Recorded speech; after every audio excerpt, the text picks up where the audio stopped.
everyone. Good morning slash afternoon, depending where you are. Thanks for hopping into this webinar with us today.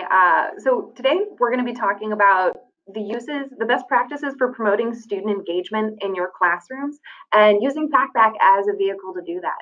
Really quickly, I wanted to introduce myself. My name is Olson, and I'm a Senior Experience Manager here at Packback. I've been working with little over about 100 professors every single semester for around the last 3.5 years to better promote engagement in their classrooms. And I have learned so much through all of the different ways that every single one of the professors that I've worked with have utilized the system in a myriad of different ways. And today we'll cover just a handful of the ones that have really recently been wowing us in terms of the student engagement they've achieved. And I'll explain how they did it. Awesome. So the agenda for today is what is student engagement and why is it important? Using Packback to promote this engagement, we'll cover these 4 different topics about bringing Packback into class, how to provide really effective, scalable feedback, grading with the curiosity score, and how to use small groups for gamification. And then again, at the end, we'll have a Q&A. So to kick us off, pretty broadly defining what is student engagement. This is a little bit of a buzzword. There are, again, a myriad of ways that you could personally define it, but for context today, how we'll be defining it is student engagement refers to the degree of attention, curiosity, interest, and passion your students are showing when learning. So we're not simply interested in getting students to participate in class or partake in one individual assignment, but really getting the students to see the value in what it is they're doing and just build on that sense of interest and curiosity in the subject matter. So it's not just about getting them to raise their hand because you want them to. It's about them wanting to raise their hand genuinely because they're so curious to talk more about it. And why is student engagement important? Again, another little bit of a buzzword here, but very, very simply, when students are engaged, the learning improves. So why is this important? According to a 2018 Gallup poll, engaged students are, this is crazy, 2.5 times more likely to achieve higher levels of academic success, be that in their major, in their grade performance, but they're also 4.5 times more likely to say that they feel hopeful and prepared for their future, which at the end of the day, that is the majority of reason many students go into higher ed is to feel as though they are prepared to take the next steps in their career.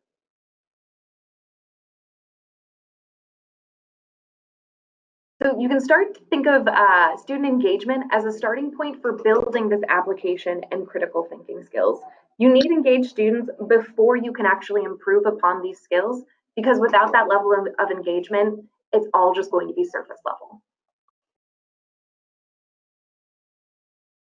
So to dive a little bit more into the Gallup poll that I just mentioned, out of the almost 350,000 students that were surveyed by Gallup, 47% self-reported as being engaged, 30% self-reported as not engaged, and 23% as actively disengaged. So what this really means when you boil it down is that more than 50% of students are not having a successful learning experience currently. And I know purely honestly from a whole host of the names that I'm seeing as attending this webinar, some of them I've worked with before, none of us are going to be satisfied with that. More than half of our students are not having a successful learning experience right now. We fundamentally need to change something. And part of that comes from meeting the students where they are. And this is a little bit of what we'll be talking about in a moment. What can instructors do to further promote this engagement?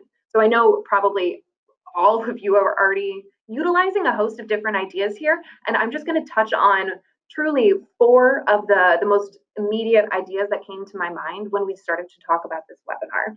And the 4 different actions that we're going to talk about are bringing Packback into the class, how to do that, grading on the curiosity score, scaling feedback and TA actions, and then the final one is gamifying with the use of small groups. So the very first example we're going to be talking about is Dr. Mark Farmer. He is using student questions to highlight common misconceptions in his intro biology course. So he's a professor at the University of Georgia in Athens and teaches around 300 intro biology students every single fall semester. So he has this very, very large group of students, and we all know first semester intro bio, that means freshman.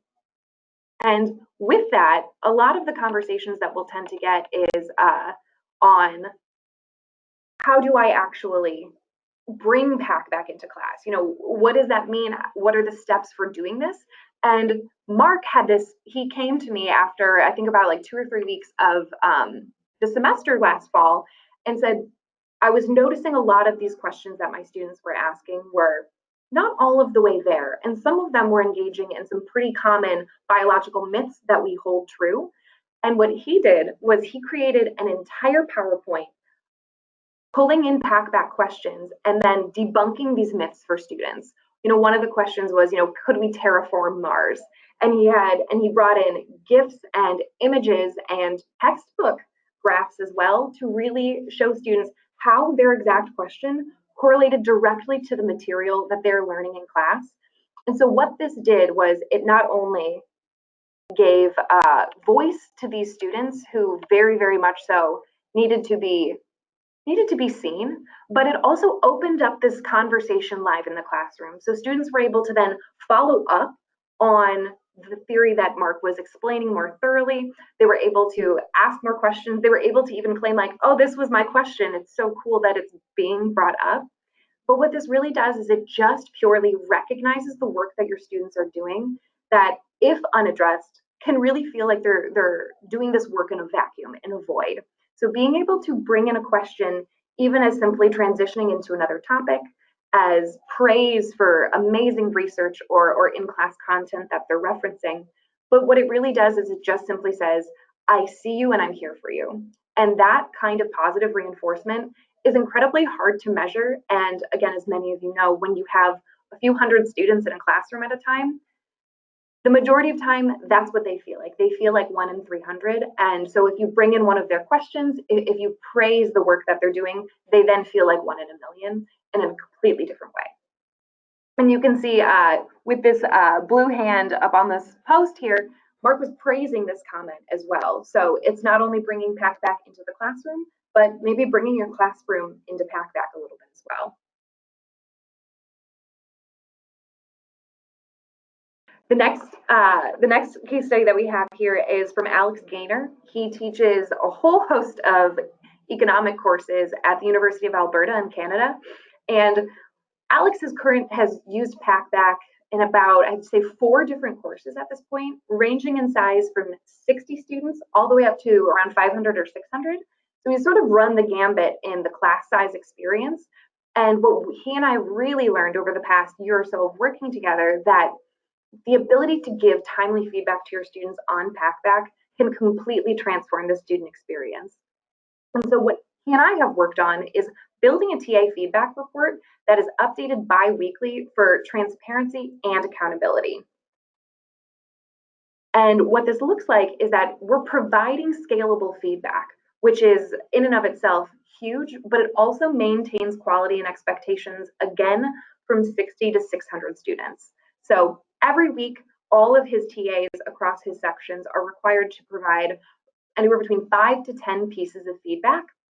And what we do is every 2 weeks, we update this report and share it only internally with Alex so that he can see every single action his TAs have taken in the last 2 weeks.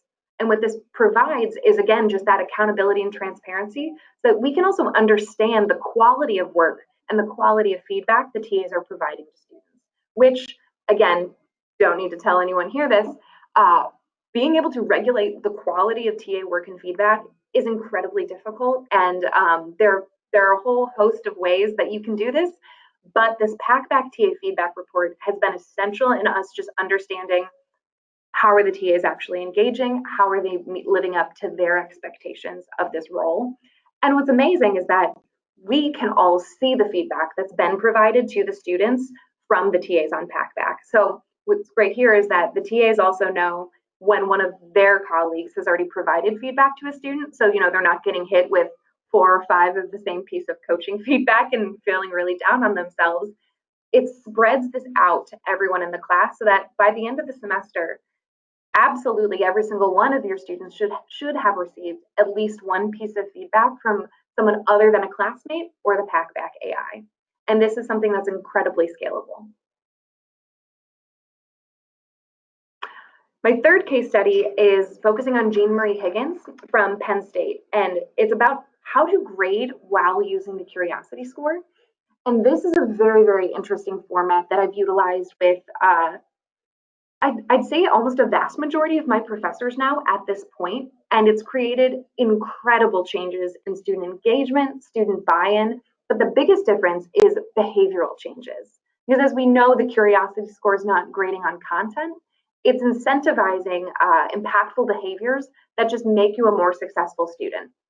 So Jean Marie currently has 900 students in a gen ed course, and she sets incredibly clear expectations of student performance, and again, really leans in and utilizes the support of her TAs and faculty members. So what we've done with this course, again, of 900 gen ed students, was we set a very clear threshold of you need to ask one question, respond to 2 of your classmates. However, you also have to hit an average of 60 curiosity points every single week to receive full credit. But the difference here that's very important, and I definitely want to emphasize, is that you're not only grading the curiosity score. 50% of their weekly points are to post the correct number of times that was asked, so just participation. And then the other half is, and to what level of quality did you complete those posts with? And the important differentiation here is not that if you hit that 60, you get all of the points. No, you have to post the correct number of times and hit that level of quality. And that distinction is so important because if you only grade on the curiosity score, if you only incentivize for that number, what you'll start to get is students trying to find loopholes to break the system. Because when you put too much incentive on the curiosity score, they try to game the system in a negative way. And they will potentially just throw in a lot of words or unnecessary sources just to try and get that score up there. Whereas when you make it a 50-50 split, all you're saying is, please give us a little bit more context. Tell us where you got this information from. And the behaviors that we have seen in Jean Marie's course has been incredible. And it's actually allowing for this gen ed course to grow and expand even farther beyond these 900 students. Because before, in a gen ed theater course, students very much so were approaching it with the mentality of, this will be an easy A. And the addition of Packback has made it an incredible life experience course that is, again, continuing to grow. And when it grows, their program grows. And Packback has been a huge essential scaling component here. But what it's really done is it's given students from across all of Penn State, regardless of their major, it's given them a way to connect with a course that I would be very much so willing to bet they otherwise would have no personal connection with when it comes to seeing live theater. If you're a Penn State football player, you know, what kind of connection are you going to find? They've been able to find it, and they've been able to also build their critical thinking and engagement and research skills along the way.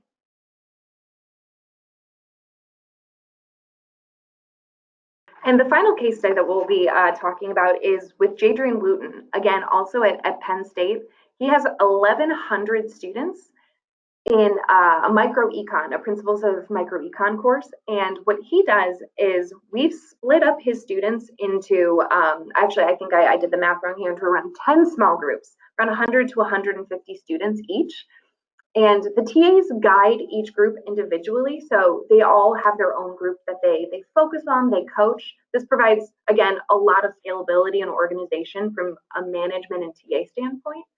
But what we did here that was incredible and created a huge, huge, huge difference for students was putting them all in these small groups. And when we put them into small groups, we did not just say, you're group 1, you're group 2, you're group 3, you're group 4. We made it fun for them. So at the beginning of the semester, I randomized the roster and created an email template that you can see down here that broke them all down into these groups, added them all into an email thread, BCC'd everyone, but made it a really fun introduction to Packback. So it wasn't just here's your assignment, it was here's your secret Packback group. It is named after an economic principle that you will be learning about later on in the semester. And so we have groups like Acker-Loft-Lemons, Herfindahl's Index, Thaler's Nudge, but also Smith's Invisible Hands. Ricardo's trade. We have all of these different economists and the principles that they talk about throughout the whole course. So when Jadrian is going through his lessons, he'll actually stop and say, hey, everyone who's in Thaler's nudge group, this is why you were named after it. And what the coolest thing that happened was last week when I was sitting in one of Jadrian's classes, he mentioned, hey, everyone in Ricardo's trade, we're covering this today. Here's why you're named after it. So basically pay attention today. And I heard two students behind me say, hey, it's our group. Come on, pay attention. And it was something very, very small, and it could seem very insignificant, but building a community and making a tribe essentially within a class of 1,100 students where you really can feel incredibly lost and incredibly unseen has taken a class of, two sections of 300 and 700 and made it a very, very real community building experience. And it's made it a competitive experience as well. What we'll also do is we break up all the groups, we look at what their average curiosity scores are, and we let them know which one of those groups is in the lead and what the rest need to do to kind of keep climbing up the ladder of success to a certain extent. And it's made it not just about one individual student's performance, but it's about how every single one of those students' performance contributes to the group as a whole, and that every single one of their actions every single day matters and adds up to a group experience. And so it's taking this massive, massive course and making it feel like these students have actual control over it. And also, it's super fun. The amount of really exciting email responses I got back from students, not totally knowing what the secret group was really exciting as well. So to give you all some really, really brief takeaways here and kind of put a little bit of a bow on it before we hop into some of the questions and responses as well. We want to keep building student engagement. We want to keep iterating on this. And just really quickly, we talked about bringing Packback into the classroom. So highlighting amazing student questions from Packback to start a live discussion in class, but also maybe highlighting questions where students aren't all of the way there yet and helping them figure out how to get there. Because that's a very key component here too. Not every single question is going to be a home run. It might only be a double, but you can help them get the rest of the way home if you show them how to do it. And that's a lesson that benefits everyone in the class. Giving feedback. So use the give feedback feature in Packback to provide the scalable experience to students and then maintain a quality standard for posts as well. Coaching is private, but praising is public. And if you ever see a student who is just absolutely executing on everything you want to see, explain to the class what they did to get there. As well as grading with the curiosity score. There are so many different ways to do this. I am so happy to walk anyone through how they might want to approach grading with the curiosity score. There's never one set way to do so, but setting a minimum for posts does ensure quality questions, but it also ensures quality behavior, and it reinforces the importance of that behavior no matter what. And then the final one is small groups for gamification. There are so many different ways that we can choose to gamify your course with different tools using Packback, be it the curiosity score for extra credit, be it using Sparks in a really interesting way, but specifically using small groups for gamification to encourage healthy competition between students, but also to help them feel like they have a community that they really are contributing to. Awesome. So now I want to take some time and just open up the floor for questions that anyone might have about what you're already doing in your classroom. If you already use Packback, really anything that's off the top of your mind that you've been thinking about during this webinar.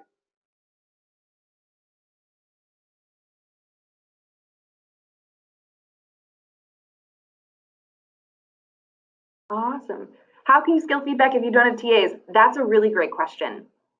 So, and depending on the size of your course, really, I have one professor. I actually have several professors in this situation. He has 800 students and he has no TAs. So what he does is that he and I will actually go in and we'll provide very specific feedback to around 5 to 10 students every few weeks. And our goal is to hit as many of them as possible and not hit the same students twice. So I actually pull an internal feedback report for just him and I so that we can see how many of these students that we have been engaging with. But what he does to mitigate this, because he knows obviously he can't give direct feedback to all these students, is he very specifically brings in posts to coach on live in the classroom. So I was actually in this man's office yesterday at LSU, and he said that his new route is taking at least one question that needs some help getting there and will open up class with it. He'll just open up every lecture with a quick 3 to 5 minutes on this is our Packback question for the class today. And he'll alternate in between some questions that are phenomenal that he really wants to dive into with also questions that need a little bit of help getting there and understanding the concept or the principle that they're attacking. And so instead of going through and trying to give every student feedback, he's trying to hit the whole class in one big group. But that's an amazing question, and definitely work with your experience manager to just identify the sweet spot for your class. You know, if you have 50 students, do you have 150? We've worked with all these different class sizes, so we would want to make a really personalized plan for you. So aside from the minimum score, can you give another example of using the curiosity score to grade posts? Absolutely. So there, again, you can set that minimum score however, wherever you want. I have some communities at 40, I have some communities at 80, very high score there. But another way that grading on the curiosity score has been utilized is also in a tier system.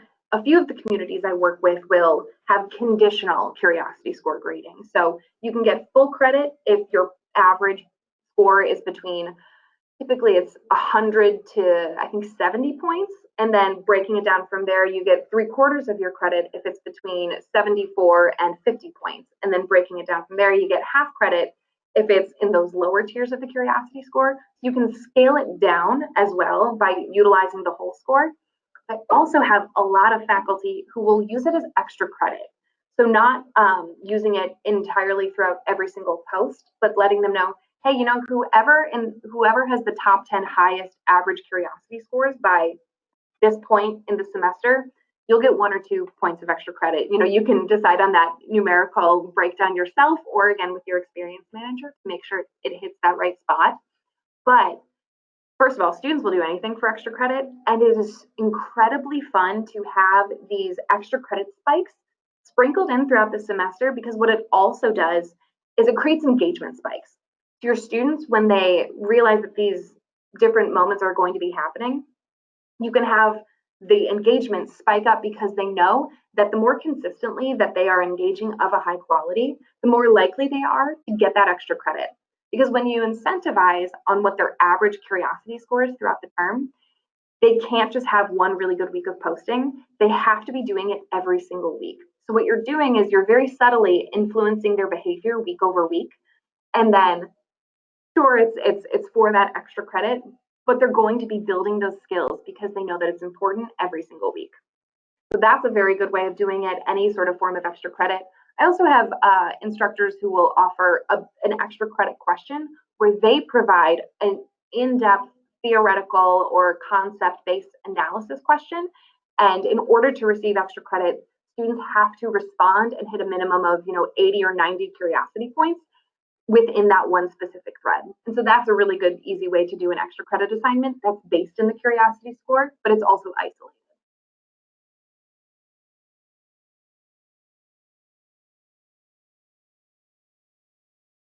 Oh, are those all the questions? Awesome. So those are all of the questions that we've had so far. But please, if anyone else has any more questions, feel free to bring them in as well. This is recorded, so we will be sending it out. But I do want to thank absolutely everyone who partaked in this webinar. Your questions were awesome. It's really, really exciting to be able to share just a fraction of these ideas and concepts that I honestly get to see on a daily and weekly basis from our faculty. So really, this is just the tip of the iceberg of the amount of different ways that you can gamify and spike engagement in your classrooms with Packback. So can't stress it enough. If you want to make some changes, reach out to your strategy consultant and to your experience manager. Really, my entire goal and my team's entire whole goal is to help you achieve your goals and to help your students achieve the engagement that we know that they can. Oh, we might have gotten one more question.